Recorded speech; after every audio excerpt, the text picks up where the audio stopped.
The series begins with Yggdrasil, a popular online game is set to shut down.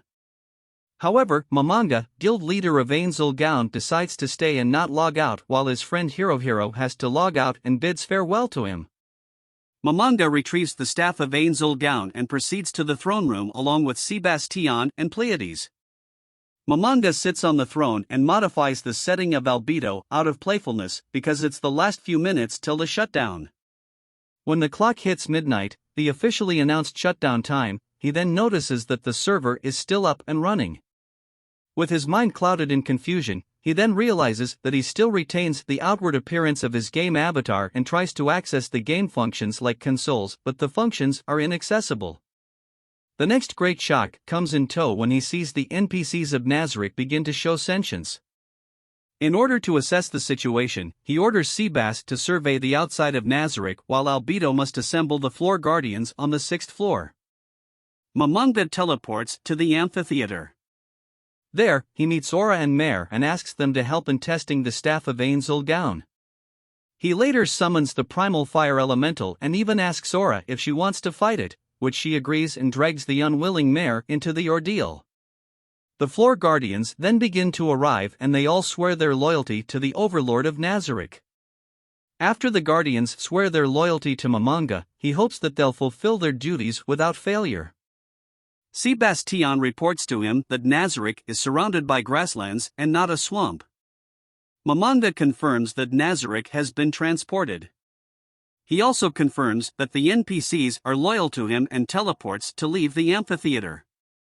When Momonga leaves, the guardians start to discuss about their benevolent master.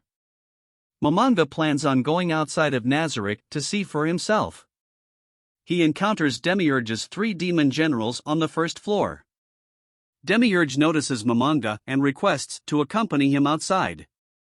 Momonga is amazed by the beauty of the new world and jokingly suggests on taking over the world, which causes Demiurge to misinterpret his intentions. Momonga sees Mare doing a good job, concealing the walls of Nazarick and rewards him with the ring of Ainz Ooal Gown. Albedo descends from the sky and tells Mare that Momonga is currently disguising himself as his usual appearance will cause the denizens of Nazarick to halt their work and await his orders. Momonga then gives Albedo a ring of Ainz Ooal Gown since her role as the overseer of the floor guardians requires her to be able to supervise the other floor guardians quickly and teleport back to Nazarick. She screams happily upon receiving it. In the frontier, a group of warriors patrol the area while a mysterious group watches them.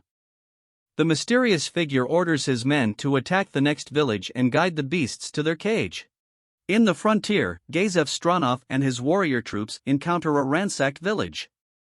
He tells his vice-captain to send the survivors to Yggdrasil, but the vice-captain warns him that the attack on the villages was a trap to lure them out.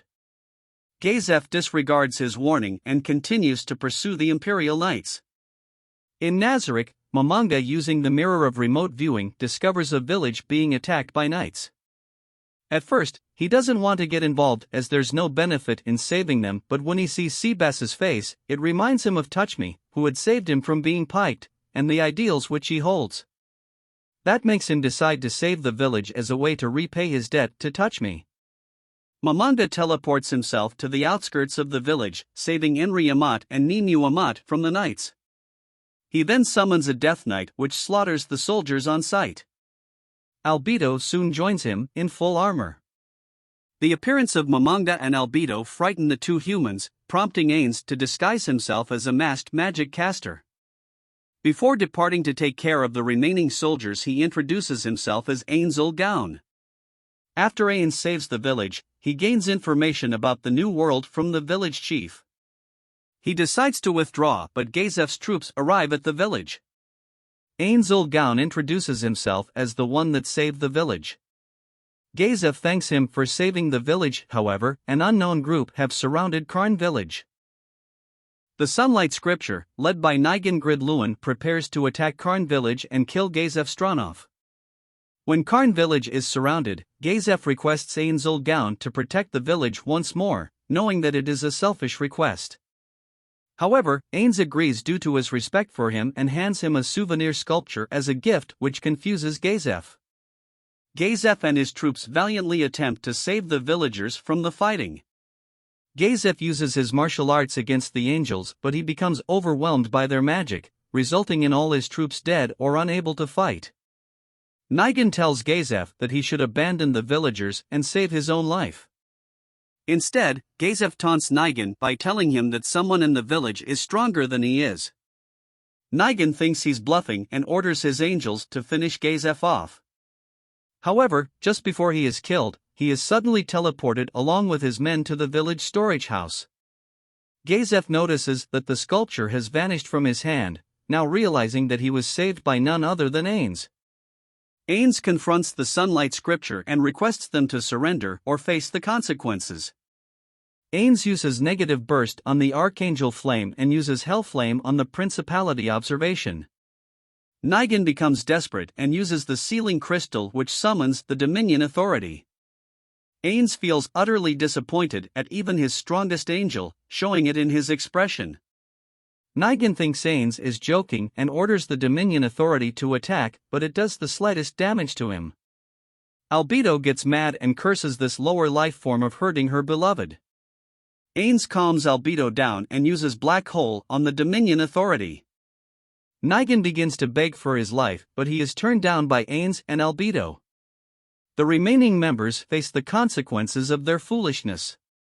Ainz easily defeats the Sunlight Scripture and returns to Nazarick. He announces and orders his NPCs to spread his name to the New World, while his servants misinterpret his declaration and prepare for their own plan on taking over their world. Albedo reports to Ainz about the current situation in Nazarick. After that, Shaltir Bloodfallen came and told Ainz that she is leaving with Sebastian for her mission. Ainz Ooal Gown and Narborough Gamma infiltrate the fortress city of Yggdrasil and to learn more about this new world. They cause trouble at the inn and compensate a potion to Brita. Momon discusses his plans with Nabe on becoming a famous adventurer in this city and have to find a job. Brita visits the Barrier's workshop and found out it's a rare potion. Lizzie Berar suggests to his grandson to search for this adventurer and find out who make this rare potion from. In the Adventurers Guild, Momon and Nabe attempt to find a job, but the Swords of Darkness interrupted and offered Momon and Nabe a job for them. They discuss about the detail of their job. After the discussion, they meet Nfiria Berar, who request Momon to be his escort to Karn village. Nfiria discuss about the request, but Momon suggests to Nfiria to take the Swords of Darkness as well, which Nfiria agreed that they will come along as well for the journey. Meanwhile, at the Yggdrasil communal cemetery, Clementine visits Cagiat Dale Badantel and shows the Crown of Wisdom to him. She tells Cagiat that she will help him in his ritual and he accepts. In the journey, Momon, Nabe, Nfiria, and the Swords of Darkness travel to Karn village. The party is attacked by a large group of goblins and ogres. A battle plan is made quickly while the Swords of Darkness pick off the goblins. Ainz and Nabe would eliminate the ogres. As the fight proceeds, the adventurer group quickly realizes that their companions are no ordinary adventurers. After that, the party set up camp to take a break for their journey. They talked about the Swords of Darkness group's origin and symbol.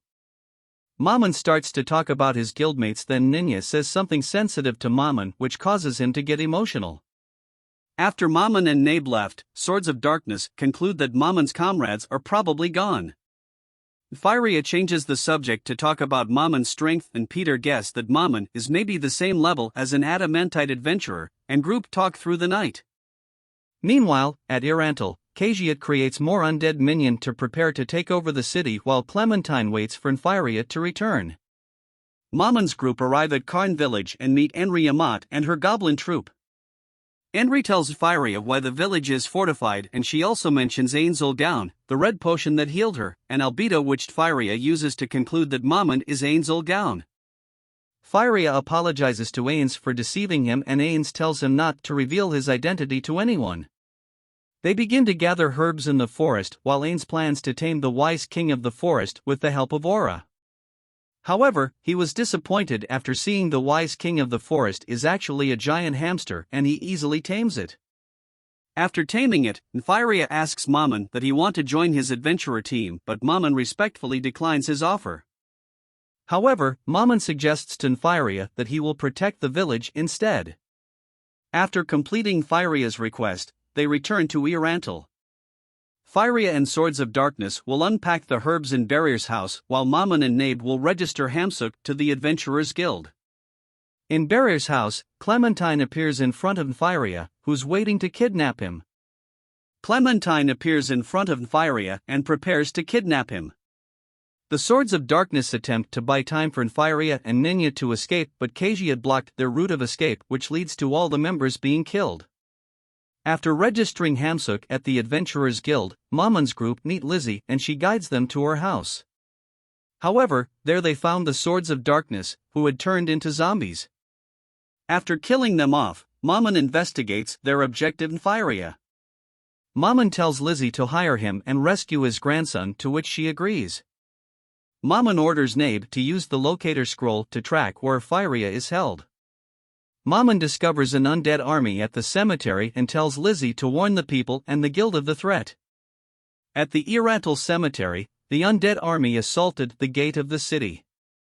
The guards try to defend it but are overwhelmed by their sheer numbers. Mammon's group arrive and break through the undead. Mammon's group meets the members of Zuranorn, who are in progress on using the death spiral at the city. Mammon then leaves Nabe to deal with Kajiat while he and Clementine leave to take their battle elsewhere. Mammon tells Clementine that he doesn't need to fight her seriously and their duel begins.